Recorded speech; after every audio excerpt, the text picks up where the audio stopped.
옛날 옛적 조선 땅 경상도의 어느 깊은 산골 화전마을에 대대로 양반의 명맥을 이어온 박진사 댁이 있었습니다. 한때는 마을에서 가장 큰 기와집에 살며 위세를 떨쳤지만 세월의 풍파 속의 가세는 서서히 기울어 이제는 낡은 기와집 한 채와 늙은 소 한 마리가 재산의 전부가 되었습니다.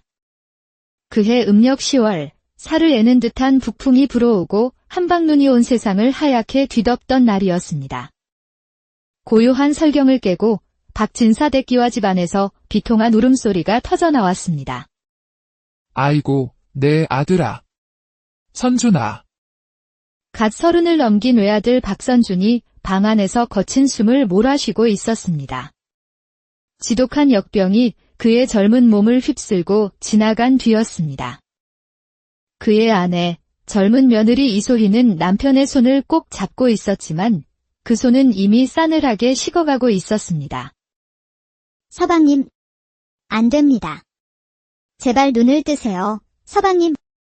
소희의 목소리는 절망으로 떨렸지만 남편의 눈은 이미 먼 곳을 향해 있었습니다. 그렇게 짧고도 행복했던 신혼의 꿈은 끝이 나고 말았습니다. 시어머니 윤씨 부인은 방문 앞에 주저앉아 꽉 쥔 주먹만 부들부들 떨고 있었습니다. 아들을 잃은 슬픔보다 앞으로 닥쳐올 막막한 현실이 그녀의 어깨를 더욱 무겁게 짓눌렀습니다. 장례는 조촐하게 치러졌습니다. 마을 사람들이 도와주었지만 예전 양반가의 명성에 걸맞은 장례는 꿈도 꿀 수 없었습니다. 사흘간의 장례가 끝나고 찬 바람만 횡하니 부는 마당으로 시어머니는 며느리 소희를 불러냈습니다. 얘야. 이제 내 남편도 없으니 더는 이 집에 머물 이유가 없다. 친정으로 돌아가거라. 시어머니의 목소리는 겨울바람처럼 차가웠습니다. 그 말을 들은 소희는 고개를 푹 숙인 채 아무 대답도 하지 못했습니다. 어릴 적 부모님을 모두 여의고 큰아버지 댁에서 눈칫밥을 먹으며 자란 그녀에게 친정이란 돌아갈 곳이 아니었습니다.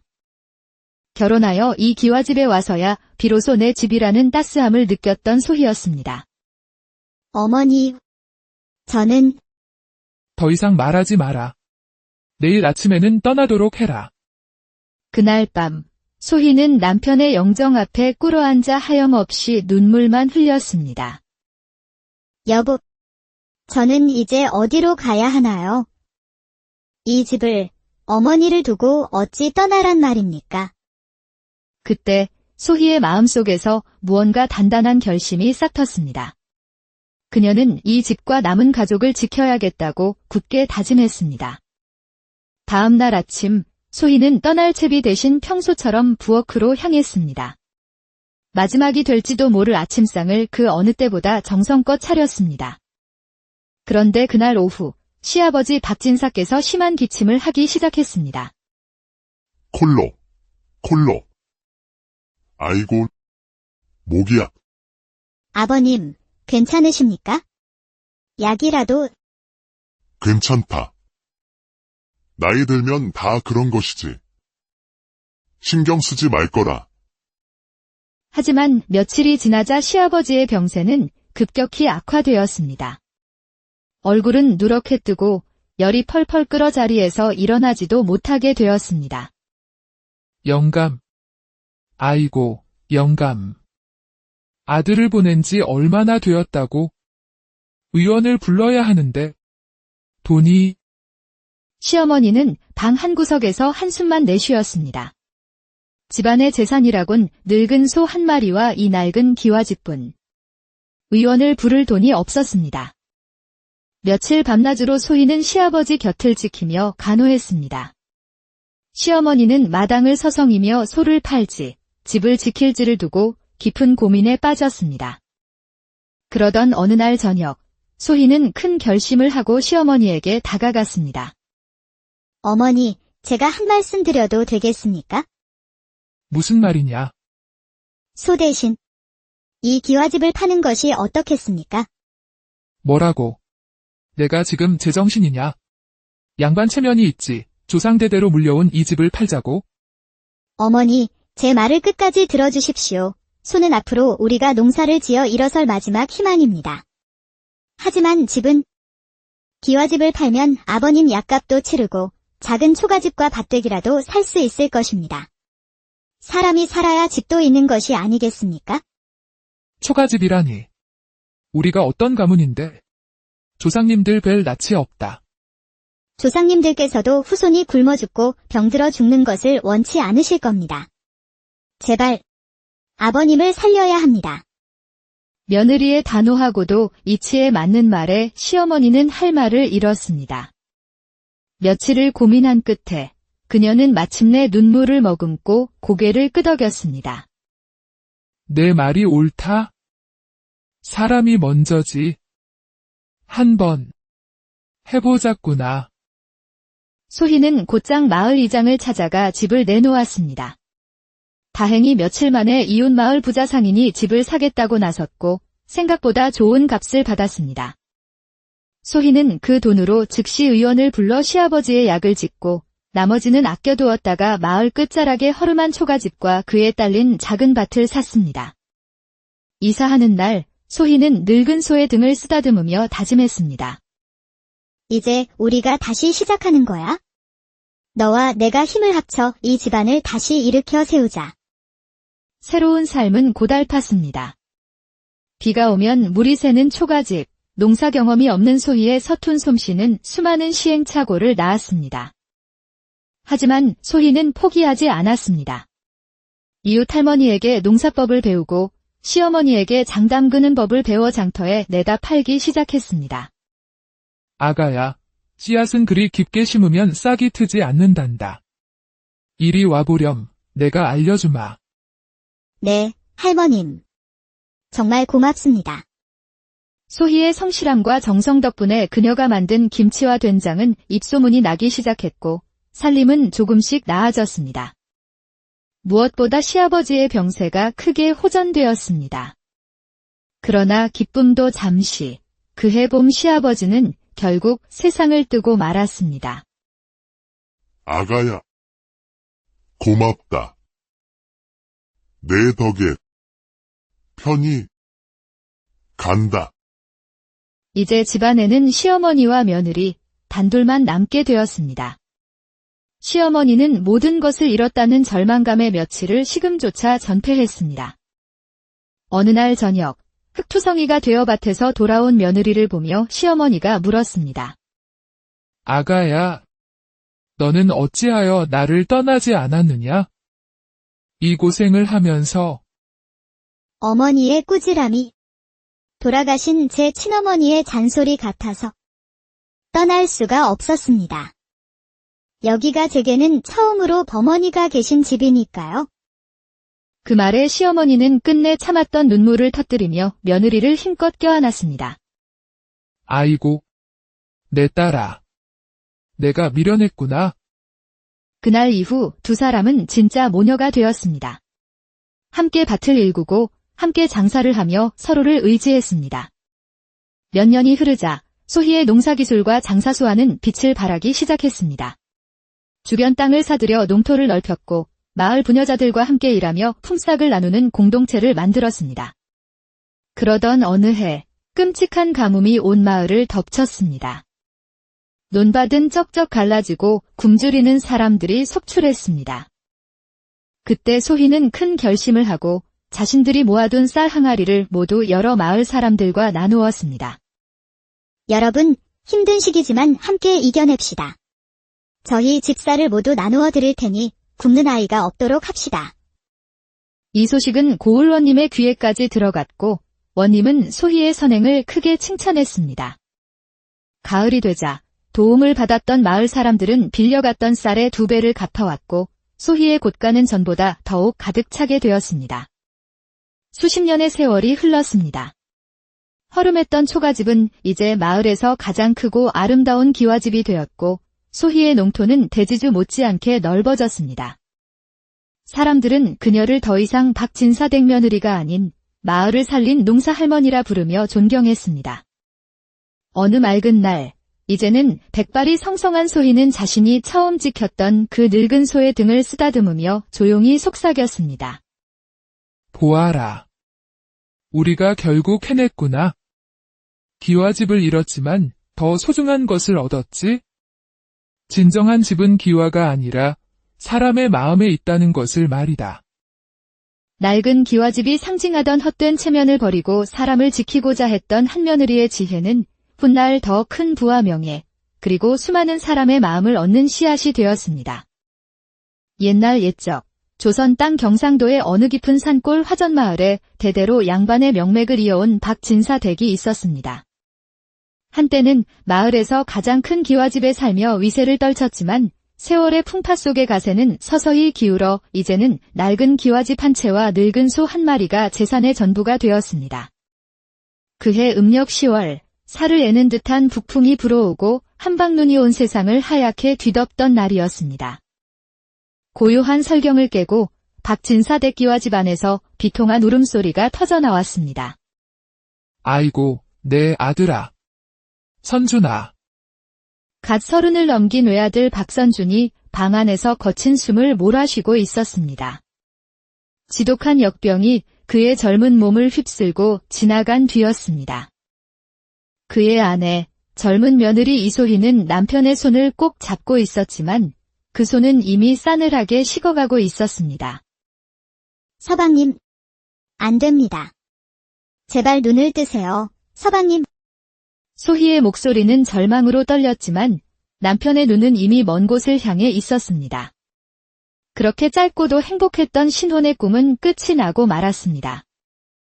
시어머니 윤씨 부인은 방문 앞에 주저앉아 꽉 쥔 주먹만 부들부들 떨고 있었습니다. 아들을 잃은 슬픔보다 앞으로 닥쳐올 막막한 현실이 그녀의 어깨를 더욱 무겁게 짓눌렀습니다. 장례는 조촐하게 치러졌습니다. 마을 사람들이 도와주었지만 예전 양반가의 명성에 걸맞은 장례는 꿈도 꿀 수 없었습니다.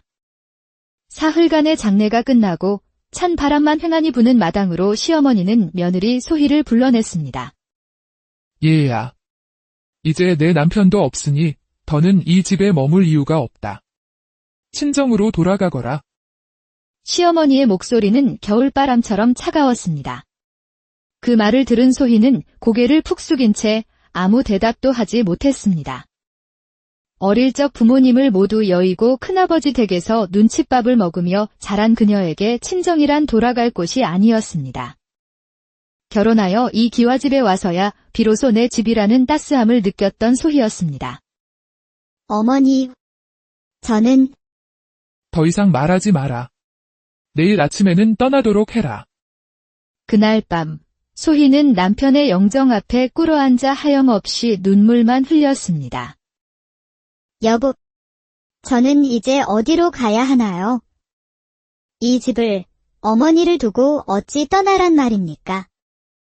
그때 소희의 마음속에서 무언가 단단한 결심이 싹 텄습니다. 그녀는 이 집과 남은 가족을 지켜야겠다고 굳게 다짐했습니다. 다음 날 아침 소희는 떠날 채비 대신 평소처럼 부엌으로 향했습니다. 마지막이 될지도 모를 아침상을 그 어느 때보다 정성껏 차렸습니다. 그런데 그날 오후 시아버지 박진사께서 심한 기침을 하기 시작했습니다. 콜로. 아이고, 목이야. 아버님, 괜찮으십니까? 약이라도 괜찮다. 나이 들면 다 그런 것이지. 신경 쓰지 말 거라. 하지만 며칠이 지나자 시아버지의 병세는 급격히 악화되었습니다. 얼굴은 누렇게 뜨고 열이 펄펄 끓어 자리에서 일어나지도 못하게 되었습니다. 영감. 아이고, 영감. 아들을 보낸 지 얼마나 되었다고? 의원을 불러야 하는데. 돈이. 시어머니는 방 한구석에서 한숨만 내쉬었습니다.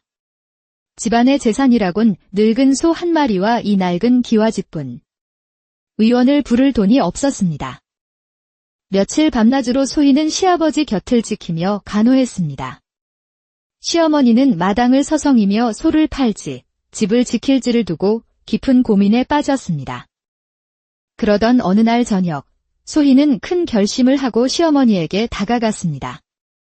어머니, 제가 한 말씀 드려도 되겠습니까? 무슨 말이냐? 소 대신 이 기와집을 파는 것이 어떻겠습니까? 뭐라고? 내가 지금 제정신이냐? 양반 체면이 있지. 조상대대로 물려온 이 집을 팔자고? 어머니, 제 말을 끝까지 들어주십시오. 소는 앞으로 우리가 농사를 지어 일어설 마지막 희망입니다. 하지만 집은 기와집을 팔면 아버님 약값도 치르고 작은 초가집과 밭되기라도 살 수 있을 것입니다. 사람이 살아야 집도 있는 것이 아니겠습니까? 초가집이라니. 우리가 어떤 가문인데? 조상님들 뵐 낯이 없다. 조상님들께서도 후손이 굶어 죽고 병들어 죽는 것을 원치 않으실 겁니다. 제발 아버님을 살려야 합니다. 며느리의 단호하고도 이치에 맞는 말에 시어머니는 할 말을 잃었습니다. 며칠을 고민한 끝에 그녀는 마침내 눈물을 머금고 고개를 끄덕였습니다. 내 말이 옳다? 사람이 먼저지. 한번 해보자꾸나. 소희는 곧장 마을 이장을 찾아가 집을 내놓았습니다. 다행히 며칠 만에 이웃 마을 부자 상인이 집을 사겠다고 나섰고 생각보다 좋은 값을 받았습니다. 소희는 그 돈으로 즉시 의원을 불러 시아버지의 약을 짓고 나머지는 아껴두었다가 마을 끝자락에 허름한 초가집과 그에 딸린 작은 밭을 샀습니다. 이사하는 날 소희는 늙은 소의 등을 쓰다듬으며 다짐했습니다. 이제 우리가 다시 시작하는 거야? 너와 내가 힘을 합쳐 이 집안을 다시 일으켜 세우자. 새로운 삶은 고달팠습니다. 비가 오면 물이 새는 초가집, 농사 경험이 없는 소희의 서툰 솜씨는 수많은 시행착오를 낳았습니다. 하지만 소희는 포기하지 않았습니다. 이웃 할머니에게 농사법을 배우고 시어머니에게 장 담그는 법을 배워 장터에 내다 팔기 시작했습니다. 아가야, 씨앗은 그리 깊게 심으면 싹이 트지 않는단다. 이리 와보렴. 내가 알려주마. 네, 할머님. 정말 고맙습니다. 소희의 성실함과 정성 덕분에 그녀가 만든 김치와 된장은 입소문이 나기 시작했고 살림은 조금씩 나아졌습니다. 무엇보다 시아버지의 병세가 크게 호전되었습니다. 그러나 기쁨도 잠시, 그해 봄 시아버지는 결국 세상을 뜨고 말았습니다. 아가야, 고맙다. 내 덕에 편히 간다. 이제 집안에는 시어머니와 며느리, 단둘만 남게 되었습니다. 시어머니는 모든 것을 잃었다는 절망감에 며칠을 식음조차 전폐했습니다. 어느 날 저녁, 흑투성이가 되어 밭에서 돌아온 며느리를 보며 시어머니가 물었습니다. 아가야, 너는 어찌하여 나를 떠나지 않았느냐? 이 고생을 하면서 어머니의 꾸지람이 돌아가신 제 친어머니의 잔소리 같아서 떠날 수가 없었습니다. 여기가 제게는 처음으로 범어니가 계신 집이니까요. 그 말에 시어머니는 끝내 참았던 눈물을 터뜨리며 며느리를 힘껏 껴안았습니다. 아이고, 내 딸아. 내가 미련했구나. 그날 이후 두 사람은 진짜 모녀가 되었습니다. 함께 밭을 일구고 함께 장사를 하며 서로를 의지했습니다. 몇 년이 흐르자 소희의 농사기술과 장사수와는 빛을 발하기 시작했습니다. 주변 땅을 사들여 농토를 넓혔고 마을 부녀자들과 함께 일하며 품삯을 나누는 공동체를 만들었습니다. 그러던 어느 해 끔찍한 가뭄이 온 마을을 덮쳤습니다. 논밭은 쩍쩍 갈라지고 굶주리는 사람들이 속출했습니다. 그때 소희는 큰 결심을 하고 자신들이 모아둔 쌀 항아리를 모두 여러 마을 사람들과 나누었습니다. 여러분, 힘든 시기지만 함께 이겨냅시다. 저희 집쌀을 모두 나누어 드릴 테니 굶는 아이가 없도록 합시다. 이 소식은 고을 원님의 귀에까지 들어갔고 원님은 소희의 선행을 크게 칭찬했습니다. 가을이 되자 도움을 받았던 마을 사람들은 빌려갔던 쌀의 2배를 갚아왔고 소희의 곳간은 전보다 더욱 가득 차게 되었습니다. 수십 년의 세월이 흘렀습니다. 허름했던 초가집은 이제 마을에서 가장 크고 아름다운 기와집이 되었고 소희의 농토는 대지주 못지않게 넓어졌습니다. 사람들은 그녀를 더 이상 박진사댁 며느리가 아닌 마을을 살린 농사 할머니라 부르며 존경했습니다. 어느 맑은 날, 이제는 백발이 성성한 소희는 자신이 처음 지켰던 그 늙은 소의 등을 쓰다듬으며 조용히 속삭였습니다. 보아라. 우리가 결국 해냈구나. 기와집을 잃었지만 더 소중한 것을 얻었지?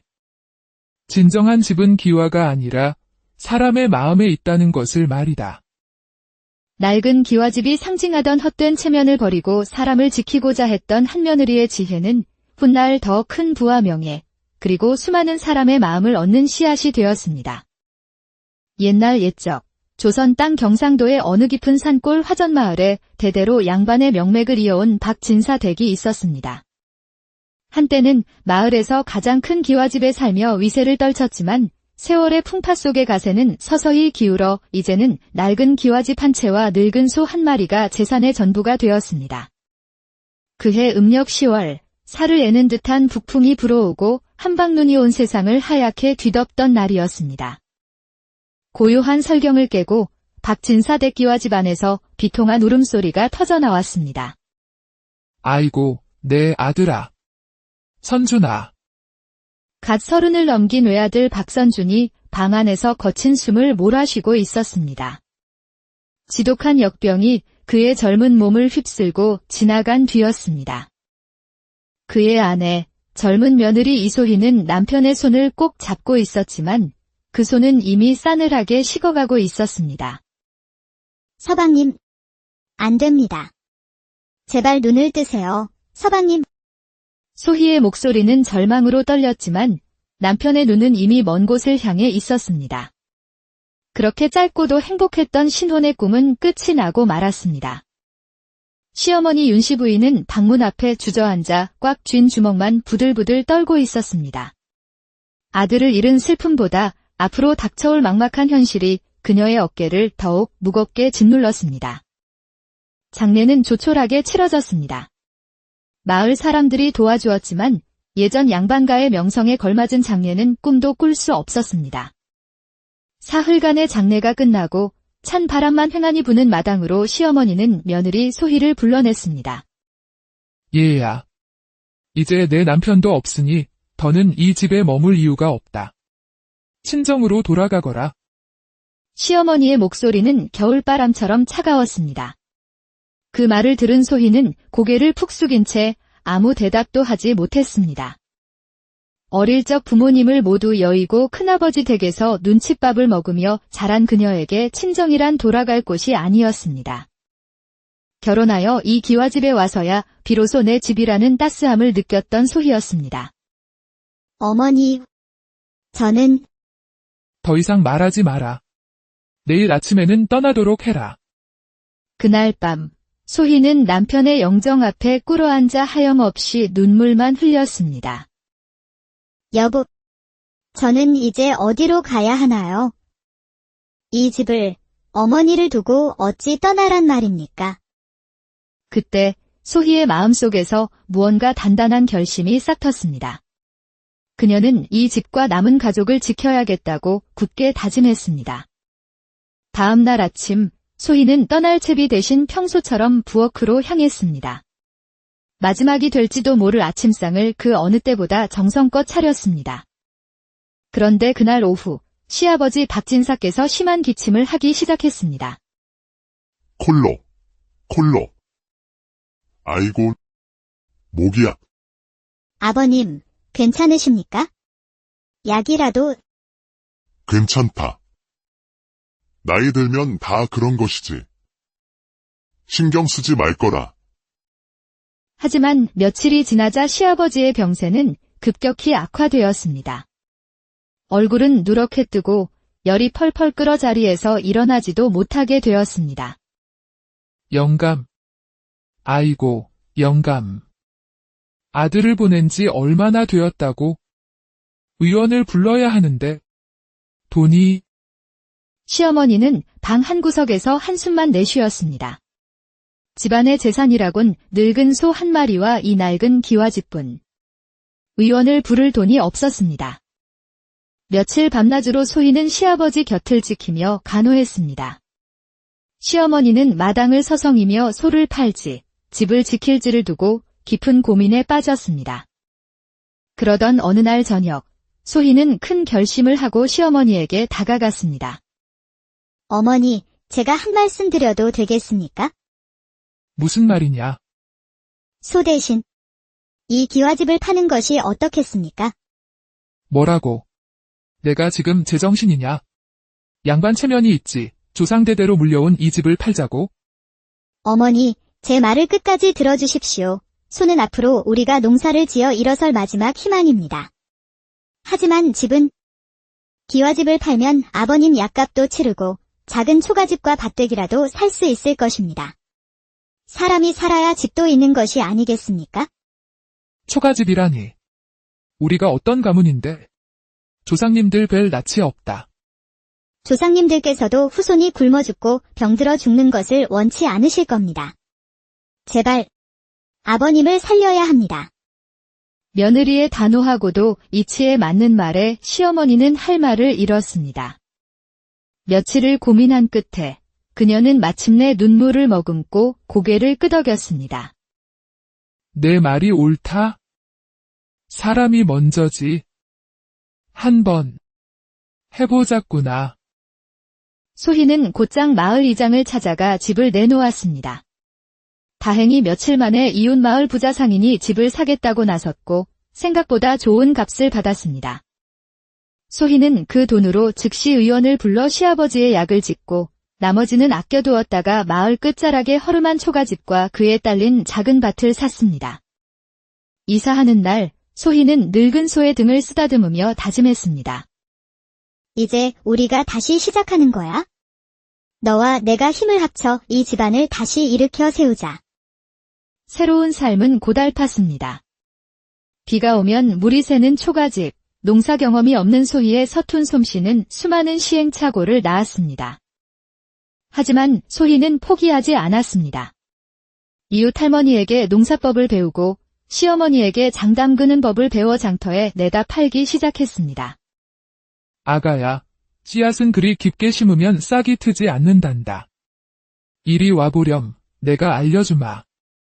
네, 할머님. 정말 고맙습니다. 소희의 성실함과 정성 덕분에 그녀가 만든 김치와 된장은 입소문이 나기 시작했고 살림은 조금씩 나아졌습니다. 무엇보다 시아버지의 병세가 크게 호전되었습니다. 그러나 기쁨도 잠시, 그해 봄 시아버지는 결국 세상을 뜨고 말았습니다. 아가야, 고맙다. 내 덕에 편히 간다. 이제 집안에는 시어머니와 며느리, 단둘만 남게 되었습니다. 시어머니는 모든 것을 잃었다는 절망감에 며칠을 식음조차 전폐했습니다. 어느 날 저녁, 흑투성이가 되어 밭에서 돌아온 며느리를 보며 시어머니가 물었습니다. 아가야, 너는 어찌하여 나를 떠나지 않았느냐?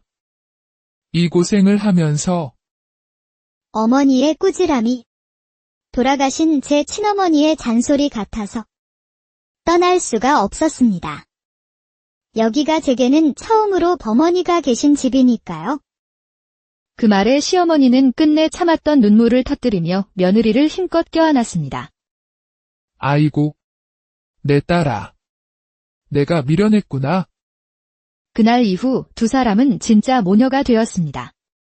함께 밭을 일구고 함께 장사를 하며 서로를 의지했습니다. 몇 년이 흐르자 소희의 농사기술과 장사수와는 빛을 발하기 시작했습니다. 주변 땅을 사들여 농토를 넓혔고 마을 부녀자들과 함께 일하며 품삯을 나누는 공동체를 만들었습니다. 그러던 어느 해 끔찍한 가뭄이 온 마을을 덮쳤습니다. 논밭은 쩍쩍 갈라지고 굶주리는 사람들이 속출했습니다. 그때 소희는 큰 결심을 하고 자신들이 모아둔 쌀 항아리를 모두 여러 마을 사람들과 나누었습니다. 여러분, 힘든 시기지만 함께 이겨냅시다. 저희 집쌀을 모두 나누어 드릴 테니 굶는 아이가 없도록 합시다. 이 소식은 고을 원님의 귀에까지 들어갔고 원님은 소희의 선행을 크게 칭찬했습니다. 가을이 되자 도움을 받았던 마을 사람들은 빌려갔던 쌀의 2배를 갚아왔고 소희의 곳간은 전보다 더욱 가득 차게 되었습니다. 수십 년의 세월이 흘렀습니다. 허름했던 초가집은 이제 마을에서 가장 크고 아름다운 기와집이 되었고 소희의 농토는 대지주 못지않게 넓어졌습니다. 사람들은 그녀를 더 이상 박진사 댁 며느리가 아닌 마을을 살린 농사할머니라 부르며 존경했습니다. 어느 맑은 날, 이제는 백발이 성성한 소희는 자신이 처음 지켰던 그 늙은 소의 등을 쓰다듬으며 조용히 속삭였습니다. 보아라. 우리가 결국 해냈구나. 기와집을 잃었지만 더 소중한 것을 얻었지?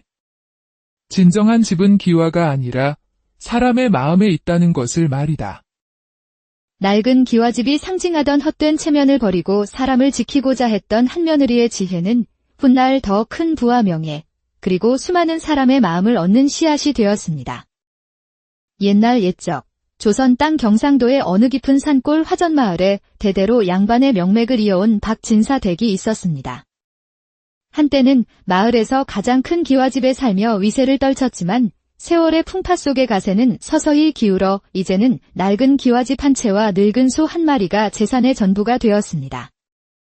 그해 음력 10월, 살을 애는 듯한 북풍이 불어오고 한방눈이 온 세상을 하얗게 뒤덮던 날이었습니다. 고요한 설경을 깨고 박진사 댁 기와집 안에서 비통한 울음소리가 터져나왔습니다. 아이고, 내 아들아. 선준아. 갓 30을 넘긴 외아들 박선준이 방 안에서 거친 숨을 몰아쉬고 있었습니다. 지독한 역병이 그의 젊은 몸을 휩쓸고 지나간 뒤였습니다. 그의 아내, 젊은 며느리 이소희는 남편의 손을 꼭 잡고 있었지만 그 손은 이미 싸늘하게 식어가고 있었습니다. 서방님, 안 됩니다. 제발 눈을 뜨세요, 서방님. 소희의 목소리는 절망으로 떨렸지만 남편의 눈은 이미 먼 곳을 향해 있었습니다. 그렇게 짧고도 행복했던 신혼의 꿈은 끝이 나고 말았습니다. 시어머니 윤씨 부인은 방문 앞에 주저앉아 꽉 쥔 주먹만 부들부들 떨고 있었습니다. 아들을 잃은 슬픔보다 앞으로 닥쳐올 막막한 현실이 그녀의 어깨를 더욱 무겁게 짓눌렀습니다. 장례는 조촐하게 치러졌습니다. 마을 사람들이 도와주었지만 예전 양반가의 명성에 걸맞은 장례는 꿈도 꿀 수 없었습니다. 사흘간의 장례가 끝나고 찬 바람만 횡하니 부는 마당으로 시어머니는 며느리 소희를 불러냈습니다. 얘야. 이제 내 남편도 없으니 더는 이 집에 머물 이유가 없다. 친정으로 돌아가거라. 시어머니의 목소리는 겨울바람처럼 차가웠습니다. 그 말을 들은 소희는 고개를 푹 숙인 채 아무 대답도 하지 못했습니다. 어릴 적 부모님을 모두 여의고 큰아버지 댁에서 눈칫밥을 먹으며 자란 그녀에게 친정이란 돌아갈 곳이 아니었습니다. 결혼하여 이 기와집에 와서야 비로소 내 집이라는 따스함을 느꼈던 소희였습니다. 어머니, 저는 더 이상 말하지 마라. 내일 아침에는 떠나도록 해라. 그날 밤 소희는 남편의 영정 앞에 꿇어앉아 하염없이 눈물만 흘렸습니다. 여보, 저는 이제 어디로 가야 하나요? 이 집을, 어머니를 두고 어찌 떠나란 말입니까? 그때 소희의 마음속에서 무언가 단단한 결심이 싹 텄습니다. 그녀는 이 집과 남은 가족을 지켜야겠다고 굳게 다짐했습니다. 다음 날 아침 소희는 떠날 채비 대신 평소처럼 부엌으로 향했습니다. 마지막이 될지도 모를 아침상을 그 어느 때보다 정성껏 차렸습니다. 그런데 그날 오후 시아버지 박진사께서 심한 기침을 하기 시작했습니다. 콜록, 콜록. 아이고, 목이야. 아버님, 괜찮으십니까? 약이라도 괜찮다. 나이 들면 다 그런 것이지. 신경 쓰지 말 거라. 하지만 며칠이 지나자 시아버지의 병세는 급격히 악화되었습니다. 얼굴은 누렇게 뜨고 열이 펄펄 끓어 자리에서 일어나지도 못하게 되었습니다. 영감. 아이고, 영감. 아들을 보낸 지 얼마나 되었다고? 의원을 불러야 하는데 돈이 시어머니는 방 한구석에서 한숨만 내쉬었습니다. 집안의 재산이라곤 늙은 소 한 마리와 이 낡은 기와집뿐. 의원을 부를 돈이 없었습니다. 며칠 밤낮으로 소희는 시아버지 곁을 지키며 간호했습니다. 시어머니는 마당을 서성이며 소를 팔지, 집을 지킬지를 두고 깊은 고민에 빠졌습니다. 그러던 어느 날 저녁, 소희는 큰 결심을 하고 시어머니에게 다가갔습니다. 어머니, 제가 한 말씀 드려도 되겠습니까? 무슨 말이냐? 소 대신 이 기와집을 파는 것이 어떻겠습니까? 뭐라고? 내가 지금 제정신이냐? 양반 체면이 있지. 조상대대로 물려온 이 집을 팔자고? 어머니, 제 말을 끝까지 들어주십시오. 소는 앞으로 우리가 농사를 지어 일어설 마지막 희망입니다. 하지만 집은 기와집을 팔면 아버님 약값도 치르고 작은 초가집과 밭대기라도 살 수 있을 것입니다. 사람이 살아야 집도 있는 것이 아니겠습니까? 초가집이라니. 우리가 어떤 가문인데? 조상님들 뵐 낯이 없다. 조상님들께서도 후손이 굶어 죽고 병들어 죽는 것을 원치 않으실 겁니다. 제발 아버님을 살려야 합니다. 며느리의 단호하고도 이치에 맞는 말에 시어머니는 할 말을 잃었습니다. 며칠을 고민한 끝에 그녀는 마침내 눈물을 머금고 고개를 끄덕였습니다. 내 말이 옳다? 사람이 먼저지. 한번 해보자꾸나. 소희는 곧장 마을 이장을 찾아가 집을 내놓았습니다. 다행히 며칠 만에 이웃 마을 부자 상인이 집을 사겠다고 나섰고 생각보다 좋은 값을 받았습니다. 소희는 그 돈으로 즉시 의원을 불러 시아버지의 약을 짓고 나머지는 아껴두었다가 마을 끝자락에 허름한 초가집과 그에 딸린 작은 밭을 샀습니다. 이사하는 날 소희는 늙은 소의 등을 쓰다듬으며 다짐했습니다. 이제 우리가 다시 시작하는 거야. 너와 내가 힘을 합쳐 이 집안을 다시 일으켜 세우자. 새로운 삶은 고달팠습니다. 비가 오면 물이 새는 초가집, 농사 경험이 없는 소희의 서툰 솜씨는 수많은 시행착오를 낳았습니다. 하지만 소희는 포기하지 않았습니다. 이웃 할머니에게 농사법을 배우고 시어머니에게 장 담그는 법을 배워 장터에 내다 팔기 시작했습니다. 아가야, 씨앗은 그리 깊게 심으면 싹이 트지 않는단다. 이리 와보렴, 내가 알려주마. 네, 할머님. 정말 고맙습니다. 소희의 성실함과 정성 덕분에 그녀가 만든 김치와 된장은 입소문이 나기 시작했고 살림은 조금씩 나아졌습니다. 무엇보다 시아버지의 병세가 크게 호전되었습니다. 그러나 기쁨도 잠시, 그해 봄 시아버지는 결국 세상을 뜨고 말았습니다. 아가야, 고맙다. 내 덕에 편히 간다. 이제 집안에는 시어머니와 며느리, 단둘만 남게 되었습니다. 시어머니는 모든 것을 잃었다는 절망감에 며칠을 식음조차 전폐했습니다. 어느 날 저녁, 흑투성이가 되어 밭에서 돌아온 며느리를 보며 시어머니가 물었습니다. 아가야, 너는 어찌하여 나를 떠나지 않았느냐? 이 고생을 하면서 어머니의 꾸지람이 돌아가신 제 친어머니의 잔소리 같아서 떠날 수가 없었습니다. 여기가 제게는 처음으로 버머니가 계신 집이니까요. 그 말에 시어머니는 끝내 참았던 눈물을 터뜨리며 며느리를 힘껏 껴안았습니다. 아이고, 내 딸아. 내가 미련했구나. 그날 이후 두 사람은 진짜 모녀가 되었습니다. 함께 밭을 일구고 함께 장사를 하며 서로를 의지했습니다. 몇 년이 흐르자 소희의 농사기술과 장사수와는 빛을 발하기 시작했습니다. 주변 땅을 사들여 농토를 넓혔고 마을 부녀자들과 함께 일하며 품삯을 나누는 공동체를 만들었습니다.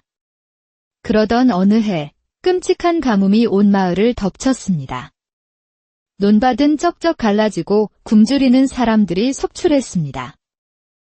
그때 소희는 큰 결심을 하고 자신들이 모아둔 쌀 항아리를 모두 여러 마을 사람들과 나누었습니다. 여러분, 힘든 시기지만 함께 이겨냅시다. 저희 집사를 모두 나누어 드릴 테니 굶는 아이가 없도록 합시다. 이 소식은 고을원님의 귀에까지 들어갔고 원님은 소희의 선행을 크게 칭찬했습니다. 가을이 되자 도움을 받았던 마을 사람들은 빌려갔던 쌀의 2배를 갚아왔고 소희의 곳간은 전보다 더욱 가득 차게 되었습니다. 수십 년의 세월이 흘렀습니다. 허름했던 초가집은 이제 마을에서 가장 크고 아름다운 기와집이 되었고 소희의 농토는 대지주 못지않게 넓어졌습니다. 사람들은 그녀를 더 이상 박진사 댁며느리가 아닌 마을을 살린 농사 할머니라 부르며 존경했습니다. 어느 맑은 날, 이제는 백발이 성성한 소희는 자신이 처음 지켰던 그 늙은 소의 등을 쓰다듬으며 조용히 속삭였습니다. 보아라. 우리가 결국 해냈구나. 기와집을 잃었지만 더 소중한 것을 얻었지? 진정한 집은 기와가 아니라 사람의 마음에 있다는 것을 말이다.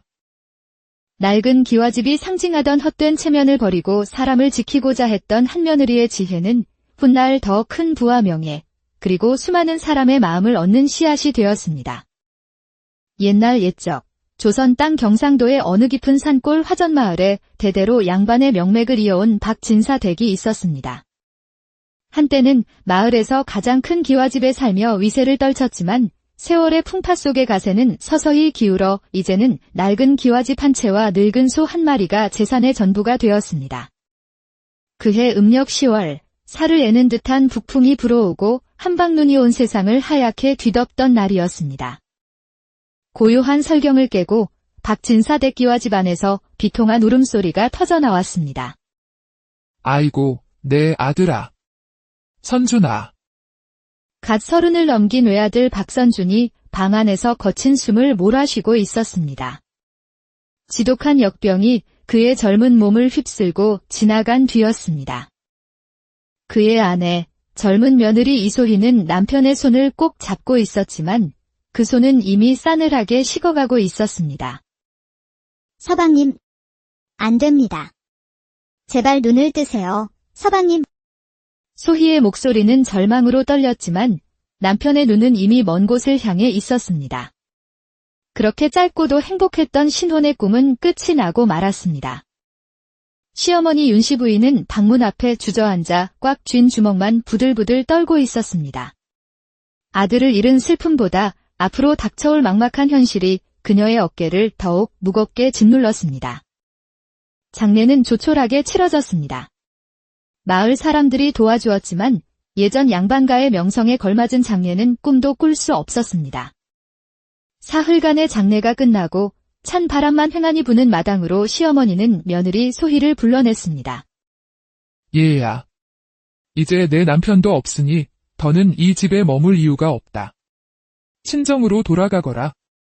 시어머니의 목소리는 겨울바람처럼 차가웠습니다. 그 말을 들은 소희는 고개를 푹 숙인 채 아무 대답도 하지 못했습니다. 어릴 적 부모님을 모두 여의고 큰아버지 댁에서 눈칫밥을 먹으며 자란 그녀에게 친정이란 돌아갈 곳이 아니었습니다. 결혼하여 이 기와집에 와서야 비로소 내 집이라는 따스함을 느꼈던 소희였습니다. 어머니, 저는 더 이상 말하지 마라. 내일 아침에는 떠나도록 해라. 그날 밤 소희는 남편의 영정 앞에 꿇어앉아 하염없이 눈물만 흘렸습니다. 여보, 저는 이제 어디로 가야 하나요? 이 집을, 어머니를 두고 어찌 떠나란 말입니까? 그때 소희의 마음속에서 무언가 단단한 결심이 싹 텄습니다. 그녀는 이 집과 남은 가족을 지켜야겠다고 굳게 다짐했습니다. 다음 날 아침 소희는 떠날 채비 대신 평소처럼 부엌으로 향했습니다. 마지막이 될지도 모를 아침상을 그 어느 때보다 정성껏 차렸습니다. 그런데 그날 오후 시아버지 박진사께서 심한 기침을 하기 시작했습니다. 콜로. 아이고, 목이야. 아버님, 괜찮으십니까? 약이라도 괜찮다. 나이 들면 다 그런 것이지. 신경 쓰지 말 거라. 하지만 며칠이 지나자 시아버지의 병세는 급격히 악화되었습니다. 얼굴은 누렇게 뜨고 열이 펄펄 끓어 자리에서 일어나지도 못하게 되었습니다. 영감. 아이고, 영감. 아들을 보낸 지 얼마나 되었다고? 의원을 불러야 하는데. 돈이. 시어머니는 방 한구석에서 한숨만 내쉬었습니다. 집안의 재산이라곤 늙은 소 한 마리와 이 낡은 기와집뿐. 의원을 부를 돈이 없었습니다. 며칠 밤낮으로 소희는 시아버지 곁을 지키며 간호했습니다. 시어머니는 마당을 서성이며 소를 팔지, 집을 지킬지를 두고 깊은 고민에 빠졌습니다. 그러던 어느 날 저녁, 소희는 큰 결심을 하고 시어머니에게 다가갔습니다. 어머니, 제가 한 말씀 드려도 되겠습니까? 무슨 말이냐? 소 대신 이 기와집을 파는 것이 어떻겠습니까? 뭐라고? 내가 지금 제정신이냐? 양반 체면이 있지. 조상대대로 물려온 이 집을 팔자고? 어머니, 제 말을 끝까지 들어주십시오. 소는 앞으로 우리가 농사를 지어 일어설 마지막 희망입니다. 하지만 집은 기와집을 팔면 아버님 약값도 치르고 작은 초가집과 밭대기라도 살 수 있을 것입니다. 사람이 살아야 집도 있는 것이 아니겠습니까? 초가집이라니. 우리가 어떤 가문인데? 조상님들 뵐 낯이 없다. 조상님들께서도 후손이 굶어 죽고 병들어 죽는 것을 원치 않으실 겁니다. 제발 아버님을 살려야 합니다. 며느리의 단호하고도 이치에 맞는 말에 시어머니는 할 말을 잃었습니다. 며칠을 고민한 끝에 그녀는 마침내 눈물을 머금고 고개를 끄덕였습니다. 내 말이 옳다? 사람이 먼저지. 한번 해보자꾸나. 소희는 곧장 마을 이장을 찾아가 집을 내놓았습니다. 다행히 며칠 만에 이웃 마을 부자 상인이 집을 사겠다고 나섰고 생각보다 좋은 값을 받았습니다. 소희는 그 돈으로 즉시 의원을 불러 시아버지의 약을 짓고 나머지는 아껴두었다가 마을 끝자락의 허름한 초가집과 그에 딸린 작은 밭을 샀습니다. 이사하는 날 소희는 늙은 소의 등을 쓰다듬으며 다짐했습니다. 이제 우리가 다시 시작하는 거야. 너와 내가 힘을 합쳐 이 집안을 다시 일으켜 세우자. 새로운 삶은 고달팠습니다. 비가 오면 물이 새는 초가집, 농사 경험이 없는 소희의 서툰 솜씨는 수많은 시행착오를 낳았습니다. 하지만 소희는 포기하지 않았습니다. 이웃 할머니에게 농사법을 배우고 시어머니에게 장 담그는 법을 배워 장터에 내다 팔기 시작했습니다. 아가야, 씨앗은 그리 깊게 심으면 싹이 트지 않는단다. 이리 와보렴, 내가 알려주마. 네, 할머님. 정말 고맙습니다. 소희의 성실함과 정성 덕분에 그녀가 만든 김치와 된장은 입소문이 나기 시작했고 살림은 조금씩 나아졌습니다. 무엇보다 시아버지의 병세가 크게 호전되었습니다. 그러나 기쁨도 잠시, 그해 봄 시아버지는 결국 세상을 뜨고 말았습니다. 아가야, 고맙다. 내 덕에 편히 간다. 이제 집안에는 시어머니와 며느리, 단둘만 남게 되었습니다. 시어머니는 모든 것을 잃었다는 절망감에 며칠을 식음조차 전폐했습니다. 어느 날 저녁, 흙투성이가 되어 밭에서 돌아온 며느리를 보며 시어머니가 물었습니다. 아가야, 너는 어찌하여 나를 떠나지 않았느냐? 이 고생을 하면서 어머니의 꾸지람이 돌아가신 제 친어머니의 잔소리 같아서 떠날 수가 없었습니다. 여기가 제게는 처음으로 범어니가 계신 집이니까요. 그 말에 시어머니는 끝내 참았던 눈물을 터뜨리며 며느리를 힘껏 껴안았습니다. 아이고, 내 딸아. 내가 미련했구나. 그날 이후 두 사람은 진짜 모녀가 되었습니다. 함께 밭을 일구고 함께 장사를 하며 서로를 의지했습니다. 몇 년이 흐르자 소희의 농사기술과 장사수와는 빛을 발하기 시작했습니다. 주변 땅을 사들여 농토를 넓혔고 마을 부녀자들과 함께 일하며 품삯을 나누는 공동체를 만들었습니다. 그러던 어느 해 끔찍한 가뭄이 온 마을을 덮쳤습니다. 논밭은 쩍쩍 갈라지고 굶주리는 사람들이 속출했습니다. 그때 소희는 큰 결심을 하고 자신들이 모아둔 쌀 항아리를 모두 여러 마을 사람들과 나누었습니다. 여러분, 힘든 시기지만 함께 이겨냅시다. 저희 집쌀을 모두 나누어 드릴 테니 굶는 아이가 없도록 합시다. 이 소식은 고을 원님의 귀에까지 들어갔고 원님은 소희의 선행을 크게 칭찬했습니다. 가을이 되자 도움을 받았던 마을 사람들은 빌려갔던 쌀의 2배를 갚아왔고 소희의 곳간은 전보다 더욱 가득 차게 되었습니다. 수십 년의 세월이 흘렀습니다. 허름했던 초가집은 이제 마을에서 가장 크고 아름다운 기와집이 되었고 소희의 농토는 대지주 못지않게 넓어졌습니다. 사람들은 그녀를 더 이상 박진사 댁며느리가 아닌 마을을 살린 농사 할머니라 부르며 존경했습니다. 어느 맑은 날, 이제는 백발이 성성한 소희는 자신이 처음 지켰던 그 늙은 소의 등을 쓰다듬으며 조용히 속삭였습니다. 보아라. 우리가 결국 해냈구나. 기와집을 잃었지만 더 소중한 것을 얻었지? 진정한 집은 기와가 아니라 사람의 마음에 있다는 것을 말이다. 낡은 기와집이 상징하던 헛된 체면을 버리고 사람을 지키고자 했던 한며느리의 지혜는 훗날 더 큰 부와 명예, 그리고 수많은 사람의 마음을 얻는 씨앗이 되었습니다. 옛날 옛적, 조선 땅 경상도의 어느 깊은 산골 화전마을에 대대로 양반의 명맥을 이어온 박진사 댁이 있었습니다. 한때는 마을에서 가장 큰 기와집에 살며 위세를 떨쳤지만 세월의 풍파 속의 가세는 서서히 기울어 이제는 낡은 기와집 한 채와 늙은 소 한 마리가 재산의 전부가 되었습니다. 그해 음력 10월, 살을 애는 듯한 북풍이 불어오고 한방눈이 온 세상을 하얗게 뒤덮던 날이었습니다. 고요한 설경을 깨고 박진사 댁 기와집 안에서 비통한 울음소리가 터져나왔습니다. 아이고, 내 아들아. 선준아. 갓 30을 넘긴 외아들 박선준이 방 안에서 거친 숨을 몰아쉬고 있었습니다. 지독한 역병이 그의 젊은 몸을 휩쓸고 지나간 뒤였습니다. 그의 아내, 젊은 며느리 이소희는 남편의 손을 꼭 잡고 있었지만 그 손은 이미 싸늘하게 식어가고 있었습니다. 서방님, 안 됩니다. 제발 눈을 뜨세요, 서방님.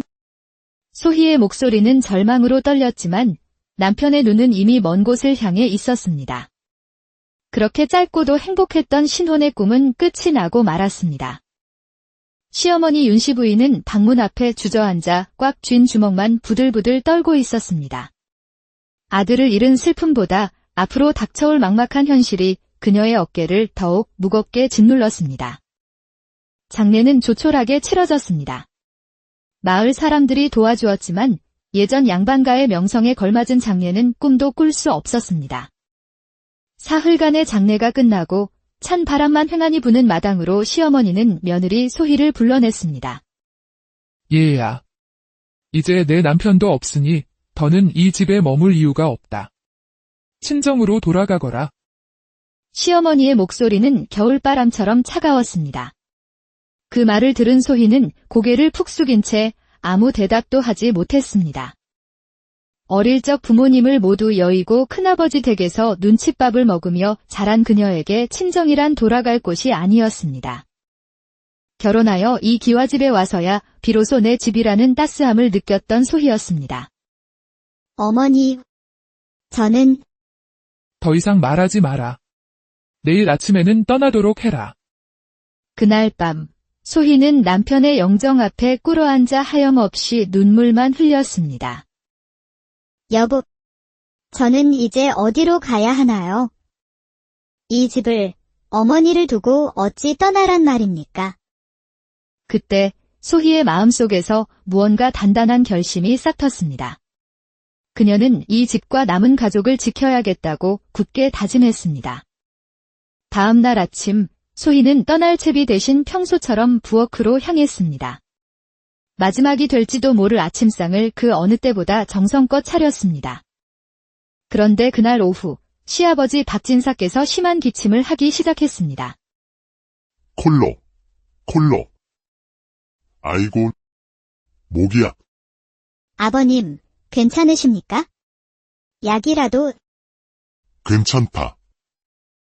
나이 들면 다 그런 것이지. 신경 쓰지 말 거라. 하지만 며칠이 지나자 시아버지의 병세는 급격히 악화되었습니다. 얼굴은 누렇게 뜨고 열이 펄펄 끓어 자리에서 일어나지도 못하게 되었습니다. 영감. 아이고, 영감. 아들을 보낸 지 얼마나 되었다고? 의원을 불러야 하는데, 돈이, 시어머니는 방 한구석에서 한숨만 내쉬었습니다. 집안의 재산이라곤 늙은 소 한 마리와 이 낡은 기와집뿐. 의원을 부를 돈이 없었습니다. 며칠 밤낮으로 소희는 시아버지 곁을 지키며 간호했습니다. 시어머니는 마당을 서성이며 소를 팔지, 집을 지킬지를 두고 깊은 고민에 빠졌습니다.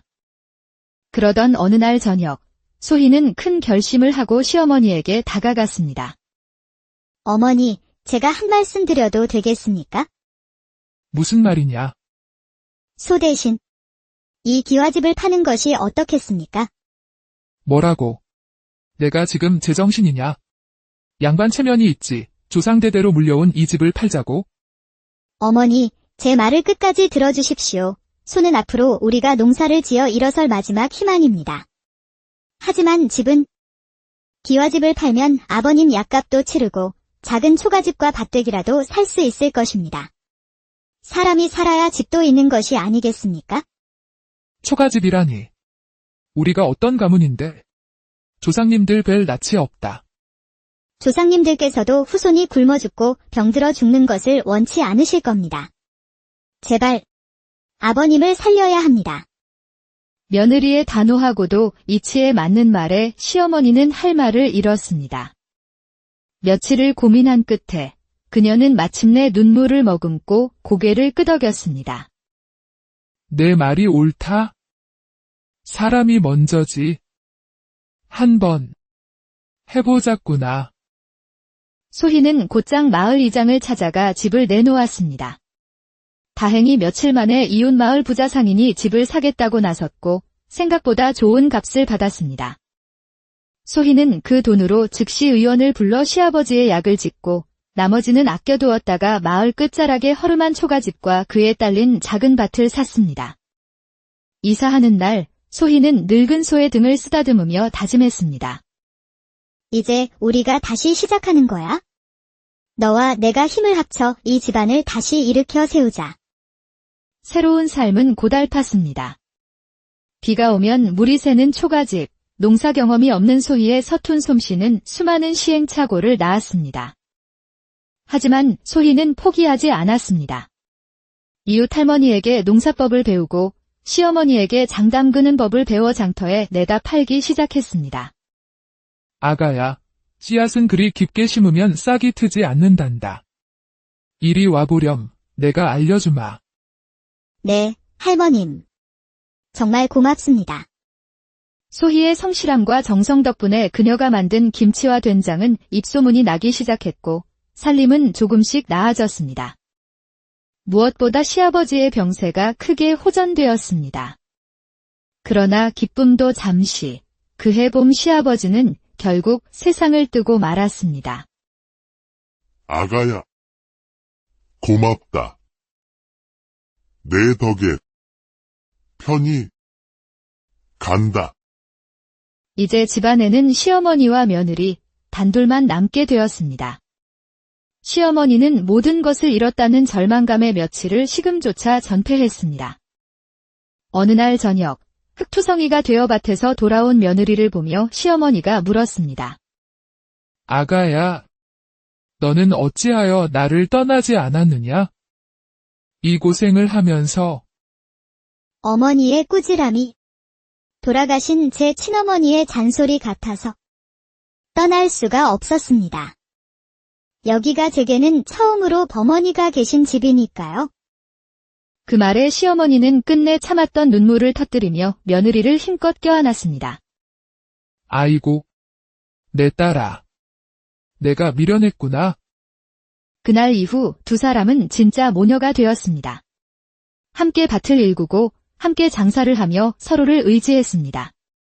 몇 년이 흐르자 소희의 농사기술과 장사수와는 빛을 발하기 시작했습니다. 주변 땅을 사들여 농토를